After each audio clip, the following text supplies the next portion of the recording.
Con mister Campi al termine della partita persa dal suo Tavagnacco qui al Comunale per 3-1 contro un Verona, un punteggio però bugiardo che racconta una partita diversa rispetto a quello che si è visto in campo. Che ne dice?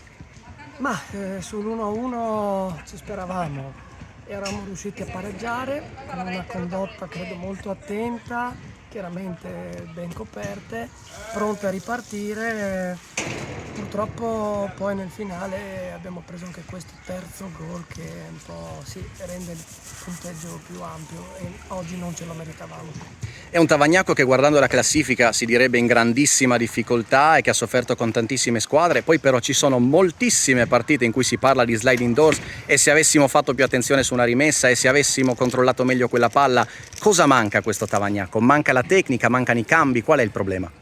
Che intanto coi se, coi ma non finisco, come si dice dalle mie parti, e evidentemente qualcosa manca sotto più aspetti, perché chiaramente con un po' più di attenzione forse riusciamo a tenere 1-1. Dalla panchina non ho visto benissimo, però mi è sembrato che il secondo gol sia stato un po' facile per loro. Lei parla del secondo gol, dopo il pareggio il Verona sembrava imbrigliato per certi versi, forse si poteva strappare un punticino. Cos'è successo sul secondo gol, sul gol di Zondergaard, dove la linea difensiva si è fatta cogliere impreparata? C'è stato un problema dal punto di vista fisico con il grande caldo o sono saltati gli schemi difensivi? Ma come ho detto dovrò rivederlo, la sensazione è comunque che con questo caldo oggi mantenere un certo ritmo e una certa attenzione poteva essere difficile, mantenerla per tutta la partita, e forse magari in quel momento abbiamo subito un calo di attenzione e fisico forse. Il terzo gol è arrivato invece su una rimessa laterale in favore del Verona che decisamente non c'era, non vista da arbitro e assistente. È un gol che rende più pesante il passivo. Poteva esserci invece una rimessa per la sua squadra che doveva giocarsi un'ultimazione. C'è rammarico per questo con il Tavagnacco che magari, oltre a essere sfortunato, subisce qualche piccolo episodio a suo sfavore? C'è rammarico, sì, perché comunque veniamo puniti immancabilmente. E sì, non ho capito bene cosa sia successo dalla panchina, se era fuori, non era fuori, si erano fermate anche molte giocatrici del Verona. Purtroppo fa parte del gioco e niente, guardare avanti. Ci sono ancora partite per provare una rincorsa salvezza che ovviamente è disperata, ma da qui in avanti ci sarà qualche spazio per qualche giocatrice per tentare qualcosa di diverso, o avanti con le titolarissime sperando di sbloccare qualcosa? Ma io sono ben pronto a sperimentare anche cose nuove, voglio dei segnali anche dalla rosa, dalla squadra, e finché siamo qua noi non dobbiamo mollare, dobbiamo andare avanti, dobbiamo dare tutto, perché chiaramente per rispetto a noi, alla società, al campionato, e perché comunque dobbiamo migliorare, abbiamo una possibilità e possiamo togliersi delle soddisfazioni. Quello deve essere lo spirito, guai a mollare, guai a piangersi addosso, e ben venga, qualche arma magari ce l'abbiamo e vogliamo usarla, non la svelo qui, ma siamo a disposizione. Perfetto, grazie mister. Con Alessia Rognoni al termine della 24esima giornata del campionato femminile di Serie B, partita finita 3-1 per il suo Hellas qui al Comunale di Tavagnacco, una partita però molto complicata. Sì, sicuramente i primi caldi si sono fatti sentire un po' per tutti e come hai detto tu siamo alla 24esima giornata, magari ci sta un po' di stanchezza, però con il cuore, con tutto quello che potevamo dare siamo riusciti a portare a casa questo risultato, quindi siamo contente e niente. Guardando la gara d'andata si poteva pensare magari a una passeggiata qui al Comunale, ma il Tavagnacco ha dimostrato più volte di saper mettere in difficoltà tante squadre. La Ternana qui ha fatto 0-0, il Bologna è venuto a perdere. Avete sottovalutato l'impegno nel primo tempo o credi di no? No, non penso che abbiamo sottovalutato, anzi faccio i complimenti a loro perché comunque hanno dimostrato di saper giocare, hanno delle buone qualità e quindi poi nel secondo tempo siamo venute un po' più fuori noi e con l'esperienza, con le qualità anche nostre siamo riusciti a portarla a casa.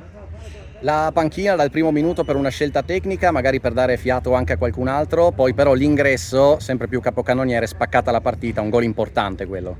Beh, sono contenta, oggi è stato scelto così, però ero pronta e penso di averlo dimostrato e comunque le mie compagne sapevano che c'ero e che in qualsiasi modo le avrei aiutate e così ho fatto, insomma. Adesso l'obiettivo è cercare di vincere ancora per riagguantare il Chievo che vi precede o magari guardarsi alle spalle per non perdere punti? No, sicuramente bisogna continuare a vincere e fare più punti possibili e andare avanti.